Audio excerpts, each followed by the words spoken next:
Бура од реакции на социјалните мрежи по изјавата на министерот за култура и туризам Зоран Љутков за тековни разговори за отстапување на управувањето на нашето културно наследство на приватниот сектор, дадена во емисијата на Телма Вин-Вин, со цел, како што кажа министерот, преку јавно-приватно партнерство, артефактите пошироко да се представат пред јавноста и да има економски бенефит од посетите, како што е тоа случај низ светот.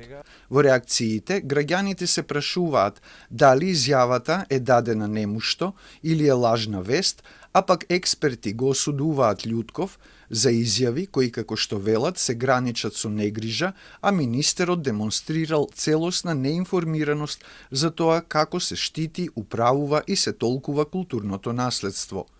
Телма го консултираше поранешниот раководител на секторот за движно наследство во Управата за заштита на културното наследство. Во телефонскиот разговор, Валентино Димитровски кажа дека во Македонија и сега имаме примери на културно наследство, какви што се верските објекти, кои што се во собственост на верските заедници, а има и објекти во приватна собственост. Од аспект на законот за заштита на културното наследство не е важен менаџерот или корисникот на доброто, потенцира Димитровски. Многу е побитно почитување на законските рамки, на законските и подзаконските акти и одредби, на пропишаните заштитни режими за дадени објекти.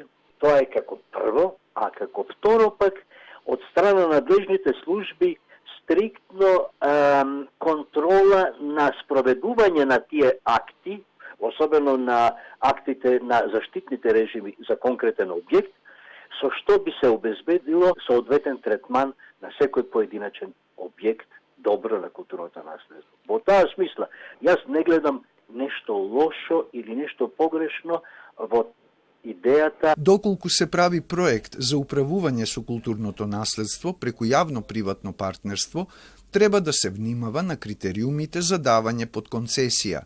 Тие треба да се во согласност со законските одредби, а особено да се засилат службите за инспекцијски надзор.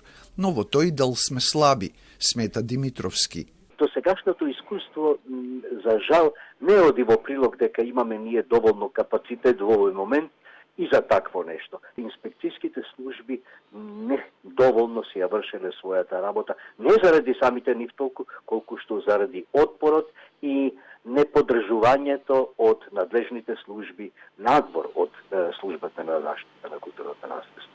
Потребни се и законски измени за менаџирање на културното наследство со јавно-приватно партнерство, потврдува Димитровски.